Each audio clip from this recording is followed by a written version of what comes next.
പിതാവിൻ്റെയും പുത്രൻ്റെയും പരിശുദ്ധാത്മാവിൻ്റെയും നാമത്തിൽ ആമേൻ. എൻ്റെ പ്രിയപ്പെട്ടവരെ, ഇന്ന് ഒക്ടോബർ 20 തിങ്കളാഴ്ച.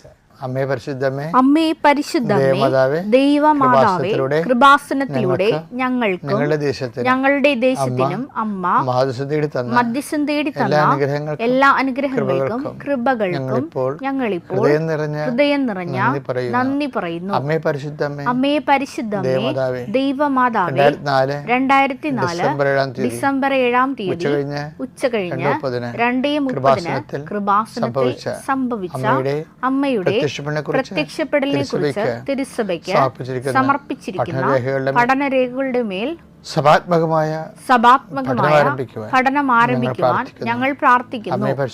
അമ്മേ പരിശുദ്ധമേ, ഭൂസ്വർ ലോകങ്ങളുടെ രാജ്ഞിയായ അങ്ങേയ്ക്ക് ഭൗമ സംരക്ഷണത്തിനായി പ്രപഞ്ച പ്രകൃതിയെ തന്നെ തിരുസഭ പ്രതിഷ്ഠിക്കുവാൻ ഈ പ്രത്യക്ഷീകരണം വഴി ഇടയാക്കണമേ. പരിശുദ്ധമേ, ജപമാല മാതാവേ, സകല കൃപാസനം പ്രാർത്ഥനകളോടും ചേർത്ത് ഞങ്ങളിപ്പോൾ പ്രാർത്ഥിക്കുന്ന ഈ കുടുംബത്തിന്റെ പ്രത്യേക നിയോഗം പറമക്കളെ.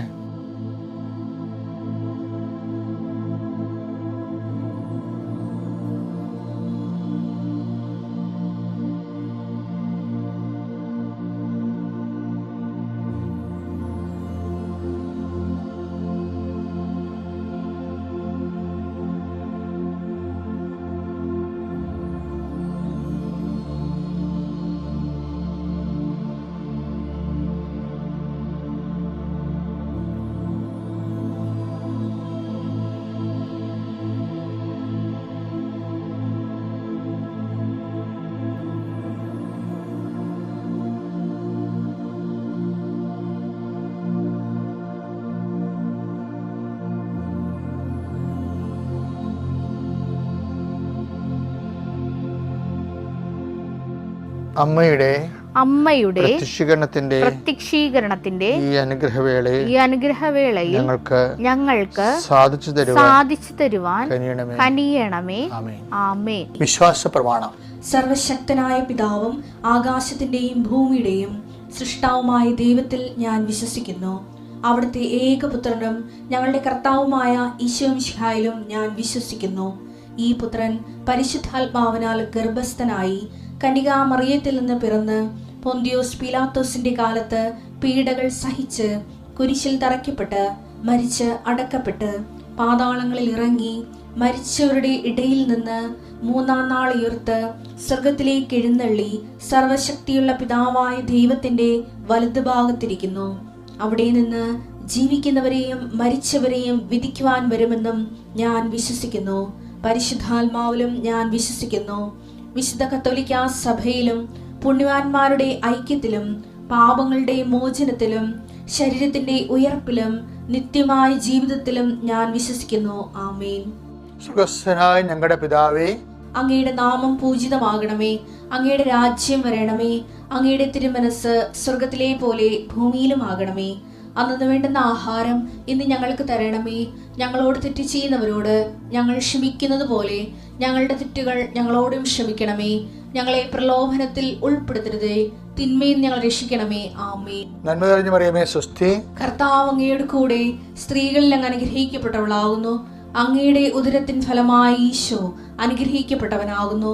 പരിശുദ്ധ മറിയമേ, തമ്പുരാന്റെ അമ്മേ, പാപികളായ ഞങ്ങൾക്ക് വേണ്ടി ഇപ്പോഴും ഞങ്ങളുടെ മരണസമയത്തും തമ്പുരാനോട് അപേക്ഷിക്കണമേ. ആമേൻ. എൻ്റെ മക്കളെ, ഞാൻ ഇന്നലെ നിങ്ങളോട് പറഞ്ഞിരുന്നു ഇന്ന് ഡോക്യുമെൻ്റ് കയ്യിലുണ്ടാകണമെന്ന്. ഞങ്ങൾ മാസത്തിലൊരിക്കൽ ഇന്ന് വെളുപ്പിൽ എഴുന്നേറ്റപ്പോൾ കർത്താവ് പറഞ്ഞാൽ നിൻ്റെ ഒരു പ്രാർത്ഥന ഡോക്യുമെൻ്റ് വെച്ചാണ് പ്രാർത്ഥിക്കേണ്ടതെന്ന്. കർത്താവ് നമുക്ക് നൽകിയ ഒരു വലിയൊരു അനുഗ്രഹമാണത്. എന്നെ അച്ഛൻ കാണാൻ വരുന്നവരും ഡോക്യുമെൻറ്റും കൊണ്ടല്ലേ വരണത്. അപ്പം എൻ്റെ മക്കൾ ഡോക്യുമെൻ്റ് എല്ലാം കയ്യിലെടുക്കുക. അവിടെ എല്ലാം വിശുദ്ധമായ രക്തം, കർത്താവിൻ്റെ ആത്മീയ രക്തം തളിക്കപ്പെടാൻ വേണ്ടി പ്രാർത്ഥിക്കുക. അതുമേലുള്ള തടസ്സങ്ങളില്ലേ, അത് കൈമാറുന്ന വ്യക്തിയിൽ തടസ്സങ്ങളുണ്ടാകാം, നമുക്ക് കൈമാറാൻ വേണ്ടിയുള്ള തടസ്സങ്ങളുണ്ടാകാം, സാമ്പത്തിക തടസ്സങ്ങളുണ്ടാകാം, ചിലപ്പോൾ നിയമപരമായ തടസ്സങ്ങളുണ്ടാകാം. Whatever may be the hindrance, അതിന്മേലെല്ലാം കർത്താവിൻ്റെ അധികാരം പ്രവർത്തിക്കാൻ പോകുന്ന അമകന്യാസ് പറയും നിനക്ക് വേണ്ടി മധ്യസ്ഥം വഹിക്കുന്ന സമയമാണ്. കർത്താവേ, അങ്ങനെ മക്കൾ ആദരവോടെ രേഖകളും പിടിച്ചുകൊണ്ട് മുട്ടയിൽ നിന്നുകൊണ്ട് പ്രാർത്ഥിക്കുകയാണ്. ഈശോ കർത്താവേ, not by merit but by grace, നിൻ്റെ കഴിവ് കൊണ്ടല്ല എൻ്റെ കൃപ കൊണ്ടാണെന്ന് അളിച്ചത് കർത്താവിൻ്റെ അതേ വചനങ്ങളിൽ ആശ്രയിച്ചുകൊണ്ട് അങ്ങയുടെ മക്കളുടെ ശിരസ്സിലും ആ രേഖകളിൽ ഞാൻ കൈവച്ച് പ്രാർത്ഥിക്കുന്നു. കർത്താവെ, അടിപ്പഴ പോലെ വൈദാഘാതം പോലെ ദൈവികമായ ശക്തി ഈ വ്യക്തികളിലേക്ക് ഇറങ്ങട്ടെ എന്ന് പ്രാർത്ഥിക്കുന്നു. ഈശോ അവരിന്ന് കടന്നു പോകുന്ന വ്യക്തികളുടെ കൂടെ, എമ്മാവസിലേക്ക് പോയ ശിഷ്യന്മാരുടെ കൂടെ നിങ്ങൾ നടന്നു പോയതുപോലെ കർത്താവ് ഈ മക്കളുടെ കൂടെ നടന്നു പോകാൻ ഞാൻ ഈ കുഞ്ഞുങ്ങളെ, ഈ മക്കളെ നിന്നെ ഏൽപ്പിക്കുന്നു. കർത്താവെ, സമാധാനമില്ലാത്ത കുടുംബങ്ങളെ കേൾക്കുമ്പോൾ തന്നെ സഹിക്കാൻ പറ്റുന്നില്ല ഈശോയെ. വിശ്വാസമില്ലാത്ത മക്കൾ, പ്രാർത്ഥിക്കാത്ത മക്കൾ, പ്രാർത്ഥന കുറഞ്ഞിട്ടുള്ള ഇടങ്ങൾ എല്ലാം പരിശുദ്ധ ദേവമാതാവിനെ ഏൽപ്പിക്കുന്നു. ഈശോ അവരെ അങ്ങ് സന്ദർശിക്കണേ, അടയാളം നൽകണേ കർത്താവേ. Lord Jesus Christ, pour out His Spirit, touch with a fire finger, suck with the precious blood, authority of the Catholic Church, power of Jesus Christ, merit to some holy priesthood. I bless and hallow your documents and you yourself. Thank you. Thank you, Jesus. എൻ്റെ പ്രിയപ്പെട്ടവരെ, കഴിഞ്ഞ ദിവസങ്ങളിൽ ഫ്രാൻസിലെ ധ്യാനത്തെക്കുറിച്ച് ഞാൻ പറഞ്ഞിരുന്നു. ഫ്രാൻസിൽ നിന്ന് പിന്നീട് ധ്യാനയാത്ര നടത്തിയത് റോമിലേക്കാണ്. റോമയിലെ നമ്മുടെ വത്തിക്കാൻ സെൻറ്റ് പീറ്റേഴ്സ് ദേവാലയത്തിൻ്റെ 1 കിലോമീറ്റർ ഇപ്പുറത്ത് ഒരു വാക്കബിൾ ഡിസ്റ്റൻസാണ്, 1.6 കിലോമീറ്റേഴ്സ്. അവിടെ സാൻ ജിയോവാനി ബാപ്റ്റിസ്റ്റ എന്നും പറഞ്ഞൊരു വലിയ ബസിലിക്കയുണ്ട്. അവിടെയാണ് ഈ ഉടമ്പടി ധ്യാനം നടത്തിയത്. ഫ്രാൻസിനേക്കാൾ എന്നെ ഞെട്ടിച്ചത് റോമാണെന്ന് തോന്നുന്നത്. എന്നുവെച്ചാൽ ഫ്രാൻസിൽ നമ്മൾ അവിടെ താമസിച്ച് ധ്യാനിക്കുകയല്ലേ 6 ദിവസം, അപ്പോൾ അതിന് ആൾ കുറവായിരുന്നു. റോമിൽ 1 ഡേ റിട്രീറ്റ് ആയിരുന്നു. അപ്പോൾ അവിടെ എന്ന് വെച്ചാൽ 1000-ലധികം ആൾക്കാരാണ് എല്ലാ സ്ഥലങ്ങളിൽ നിന്ന് വന്ന് ആ ബാപ്റ്റിസ്റ്റ് ദേവാലയം നിറഞ്ഞ് കവിഞ്ഞ്. ഞാനെല്ലാവരെയും കണ്ട്, ശരിക്കും ഈ 1000 പേരെയും കണ്ടിട്ടാണ് പോകുന്നത്, കണ്ട് പ്രാർത്ഥിച്ചിട്ടാണ് പോകുന്നത്. ഉടമ്പടി ധ്യാനം നടത്തി. അതെല്ലാം മാതാവ് കറക്റ്റ്, ഈ മാതാവ് കൃപാശ്രമം അമ്മ ടൈമിൻ്റെ ആളല്ല, സമയത്തിൻ്റെ കൃത്യം 5:30 ധ്യാനം നിർത്തി ഞങ്ങൾ പുറത്തിറങ്ങി എല്ലാവരെയും കണ്ട്. അപ്പോൾ എന്താ ഞാൻ ഇത് പറയാൻ കാരണം എന്ന് വെച്ച് കഴിഞ്ഞാൽ, ധ്യാനം അവിടെ സംഘടിപ്പിക്കുന്നതിന് എന്നെ സഹായിച്ചത് അവിടുത്തെ കൃപാസനം ഗ്രൂപ്പുകളാണ്. റോമിൽ 2 സൂപ്പർ കൃപാസനം ഗ്രൂപ്പുകളുണ്ട്, 10-100 അംഗങ്ങളുള്ള. അവരെല്ലാ ദിവസവും രാത്രി മധ്യസ്ഥ പ്രാർത്ഥന നടത്തും. നമ്മുടെ കൃപാസനത്തിൻ്റെ നേരത്തെ ഉണ്ടായിരുന്ന അസിസ്റ്റൻ്റ് അച്ഛൻ ക്ലിൻ്റൺ അച്ഛൻ അവിടെ ഉണ്ട്. അച്ഛനെ ഗ്രൂപ്പുമായിട്ട് കണക്ട് ചെയ്തിട്ടുണ്ട്. പിന്നെ പോൾ സണ്ണി അച്ഛനുണ്ട്. പോൾ സണ്ണനാണ് ഇതിൻ്റെ ഓർഗനൈസറായിരുന്നത്. അവരെല്ലാം ഞാൻ ഇപ്പോൾ നന്ദിയോടെ ഓർക്കുകയാണ്. ഈ പള്ളിയുടെ വികാരി പോൾ സണ്ണി അച്ഛനാണ്. ചെറിയച്ഛനുണ്ട്. പിന്നെ നമ്മുടെ ഇടവകയിൽ എൻ്റെ ഏറ്റവും അടുത്ത ആത്മബന്ധത്തിലുള്ള സോണി പനക്കരച്ചൻ. ഇപ്പോൾ ഇവർ എല്ലാവരും ഈ ധ്യാനത്തിൽ എന്നെ സഹായിക്കാൻ വേണ്ടി അവിടെ വന്നിട്ടുണ്ടായിരുന്നു. ഫ്രാൻസ് തൊട്ട് റോം വരെ പ്രാർത്ഥിച്ച് പോകുമ്പോൾ നമുക്ക് കർത്താവ് നമ്മൾ സംസാരിക്കുന്ന ചില കാര്യങ്ങളിൽ ഒന്നും ഇതായിരുന്നു. സ്പിരിച്വാലിറ്റിയിൽ, ആധ്യാത്മികയിൽ ദൈവമായിട്ടുള്ള ബന്ധത്തിൽ വളരണമെങ്കിൽ നമുക്ക് ജെനുവിനിറ്റിയാണ് ഫസ്റ്റ്. ജെനുവിനിറ്റിക്ക് പല മലയാളമുണ്ട്. കലർപ്പില്ലാത്ത, നമ്മൾ കഴിഞ്ഞ ദിവസങ്ങളിൽ കണ്ടില്ലേ, എന്താണ് ഇതാ ഒരു കലർപ്പില്ലാത്ത ഇസ്രയേലിയൻ. അത് തന്നെ സാധനം. നഥാനിയേൽ തൻ്റെ അടുത്തേക്ക് വന്നത് കണ്ടിട്ട് ഈശോ പറഞ്ഞു, this is a genuine Israels, in him there is no hypocrisy. ശരിക്കും പറഞ്ഞാൽ ഈ നമ്മൾ ബൈബിൾ മുഴുവൻ നോക്കിക്കഴിഞ്ഞാൽ, ഞാൻ എന്തുകൊണ്ടാണ് ഇതിൻ്റെ ആത്മീയ വളർച്ചയുടെ മർമ്മമാണ് ജെനുവിനിറ്റി എന്ന് പറയുന്നത്.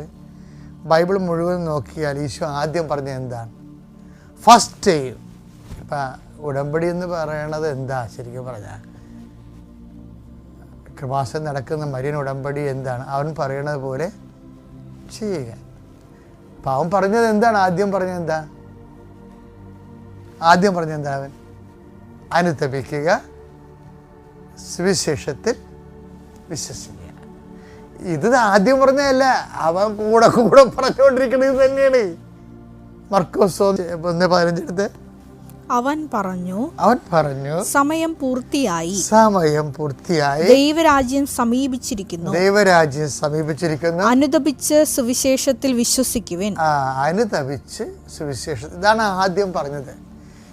It is his priority. നമ്മുടെ ആധ്യാത്മിക ജീവിതത്തിന് പ്രയോറിറ്റി എന്താണ്? അനുതാപമാണ്. ഉടമ്പടിയുടെയും പ്രയോറിറ്റി എന്താ? അനുതാപമാണ്. എന്ന് വെച്ച് കഴിഞ്ഞാൽ ഈ അനുതാപത്തിൻ്റെ മേഖലകളെ പിന്നെ അനാവരണം ചെയ്യണതായിരുന്നു ഈശോയുടെ സുവിശേഷം. ഈശോയുടെ സുവിശേഷ യാത്രയുടെ സംഭവം എന്താണ്?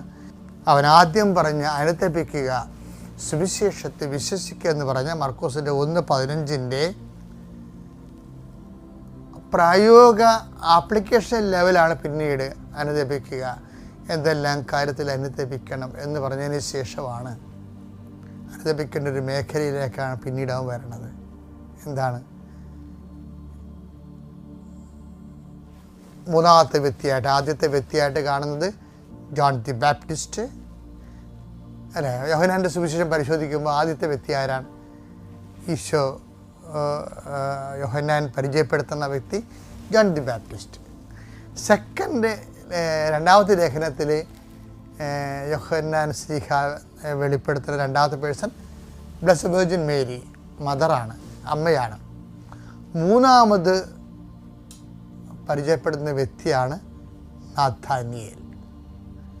നാഥാനിയേലിലേക്ക് വരുമ്പോൾ തൊട്ട് അനുതാപത്തിൻ്റെ ക്ലാസ്സുകൾ ഈശോ ആരംഭിക്കാൻ തുടങ്ങും. എന്താണ്? നാഥാനിയേൽ, ഇതാ here comes A genuine Israel's. ഇതാ ഒരു യഥാർത്ഥ ഇസ്രയേലിയൻ. എന്താണ്? ഇവൻ ഹീസ് നോട്ട് ഹിപ്പോക്രാറ്റ്, ഇവന് കാപട്യം ഇല്ല. അപ്പം ആധ്യാത്മിക മർമ്മം എന്ന് പറയണത് നമ്മൾ എന്തുമാത്രം നമ്മളുടെ കാപട്യങ്ങളെ, ഏറ്റവും വലിയ പ്രശ്നമെന്ന് പറയണത് നമ്മളുടെ കാപട്യങ്ങൾ, അതായത് ദൈവ തിരുസന്നിധി. ഞാൻ എന്നോട് ചോദിച്ച ക്ലിൻറ്റനോട് പറഞ്ഞേ, എന്നുവെച്ചാൽ ഇതിൻ്റെ വരുന്നൊരു വിഷയം, നമ്മൾ ഗ്രേസ് ബിൽട്ട് അപ്പോൺ നേച്ചർ, അത് ഞങ്ങൾ ദൈവശാസ്ത്രത്തിൽ പഠിക്കുന്നതാണ്. കൃപ ഒരു മനുഷ്യൻ്റെ നേച്ചറിലാണ് വർക്കൗട്ട് ചെയ്ത് വളർന്നു വരണത്. ഈ നേച്ചറിനെ നമ്മൾ കൃപ സ്വീകരിക്കാൻ വേണ്ടി പരുവപ്പെടുത്തുന്നതിന് വേണ്ടി കർത്താവ് പ്രോബ്ലംസ് നമുക്ക് തന്നുകൊണ്ടേ ഇരിക്കും. God himself may create problem to engrace us. അത് നമ്മൾ ഞാൻ ഒത്തിരി പേര് കാണുന്നത്, എന്നിലും കണ്ടിട്ടുള്ള ഒരു സത്യമാണത്. പ്രോബ്ലം തന്നിട്ട് നമുക്ക് ഈ മണിച്ചിത്രത്താഴ് എന്ന് പറഞ്ഞ് നിങ്ങൾ സിനിമ കണ്ടിട്ടില്ലേ? ഞാൻ അതിൻ്റെ മൊത്തം കണ്ടിട്ടില്ലെങ്കിൽ അതിൻ്റെ ടീസറൊക്കെ ഇതുപോലെ യൂട്യൂബ് എടുക്കുമ്പോൾ കണ്ടിട്ടുണ്ട്. അപ്പോൾ എനിക്ക് ഞാൻ കാണുന്നതല്ല, ഞാൻ കാണുന്ന ഭയങ്കരമായിട്ട് ശ്രദ്ധിക്കും. വാട്ട് ഇസ് ഹാപ്പനിങ് ദെയർ എന്ന് നോക്കും. ഇപ്പോൾ അവിടെ നോക്കുമ്പോൾ ഒരു ഡയബോളിക് പേഴ്സണാലിറ്റി ഉള്ള ഒരു വ്യക്തിയെ കാണിക്കുകയാണ്. ആരാണത്? അത് ഒരു വ്യക്തി, അവരുടെ പേര് ഗംഗ എന്നാണ്. അപ്പം ഗംഗയിൽ തന്നെ വേറൊരു വ്യക്തിയുണ്ട്. ആരാണത്? നാഗവല്ലി. അപ്പം അവിടുത്തെ ആ ഒരു സ്ഥലത്ത് ഈ രണ്ട് വ്യക്തികൾ ഒരുമിച്ച് ജീവിക്കുന്നു. എന്നിട്ട് അവിടുത്തെ മനഃശാസ്ത്രത്തിൻ്റെ പരിപാടി എന്താ? ഗംഗ തന്നെയാണ് നാഗവല്ലി എന്ന് ഐഡൻറ്റിഫൈ ചെയ്യുക എന്നുള്ളതാണ്. നാഗവല്ലി ആക്കാതിരിക്കാൻ വേണ്ടി വേറൊരു സ്ത്രീയെ അവിടെ കൊണ്ടുവന്ന് വീട്ടുകാർ ഭ്രാന്തിയായിട്ട് ആപ്ലിക്കേറ്റ് ചെയ്തിട്ട് ഗംഗയെ സംരക്ഷിക്കുന്നുണ്ട്. അല്ല, അത് നമ്മൾ ഇതിൻ്റെ അത് കാണുന്നതാണ്. അതുപോലെ തന്നെ ഇപ്പോൾ എന്നിട്ട് ഈ അല്ലിക്ക് ആഭരണമെടുക്കാൻ ഞാൻ കൂടി പോട്ടെ എന്ന് ഈ ഗംഗ ചോദിക്കും. അപ്പോൾ ഈ നകുലം പറയും, നീ പോകണ്ട എന്ന്. ഗംഗ പോകണ്ട എന്ന് പറയും. പിന്നെ പോകാൻ നേരെ ആകുമ്പോൾ പിന്നീട് ചോദിക്കും, അപ്പോൾ ഞാൻ രാവിലെ പറഞ്ഞിരുന്നതാണല്ലോ, പോകാമെന്ന് പറഞ്ഞായിരുന്നല്ലോ, ഇപ്പം പിന്നെ എന്താ ഇപ്പം എന്താ ഇങ്ങനെ?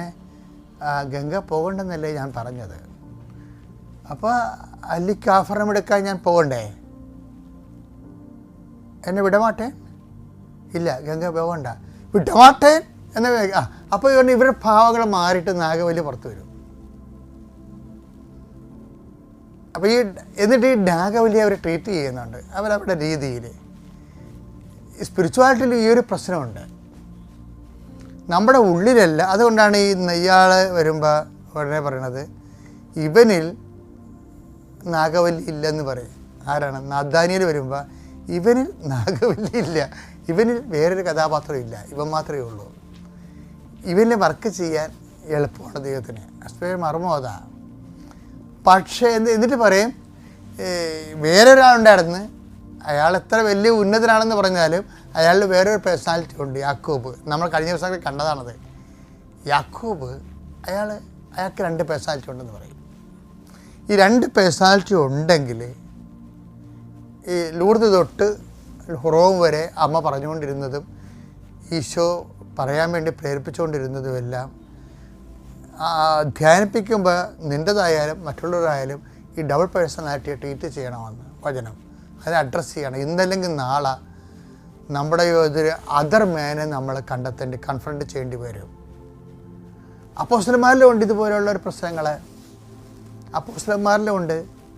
അപ്പോൾ ഇത് ട്രീറ്റ് ചെയ്യണത് അനുതപിക്കുക, സുവിശേഷത്തിൽ വിശ്വസിക്കുക എന്ന് പറയുമ്പോൾ ഇതൊരു ലോങ് ടൈം പ്രോസസ്സാണ്. അല്ലാതെ എവിടെയെങ്കിലും പോയി കുറച്ച് ധ്യാനങ്ങൾ കൂടിയിട്ട് അത് തെറ്റാണ് ഇത് ശരിയാണെന്നൊക്കെ പറഞ്ഞിട്ട് ഒരു അനുതാപം ഉണ്ടാക്കി തൽക്കാലം കുമ്പസാരിച്ചിട്ട് ഒരു അഭിഷേകം മേടിച്ചിട്ട് അവിടുന്ന് പിരിയുക, അങ്ങനെയുള്ള ഒരു മിനിമം പ്രോഗ്രാം ഒന്നും ആധ്യാത്മികയിലില്ല. You can do it, we cannot but do it. അങ്ങനെ തന്നെ നമ്മൾ പ്രൊസീഡ് ചെയ്യേണ്ടത്. പക്ഷേ അതിൽ തന്നെ പൂർണ്ണമല്ലെന്ന് എപ്പോഴും ഓർക്കണം. കാര്യം എന്താണ്? ആത്മീയ അന്വേഷണം വീണ്ടും തുടരണം.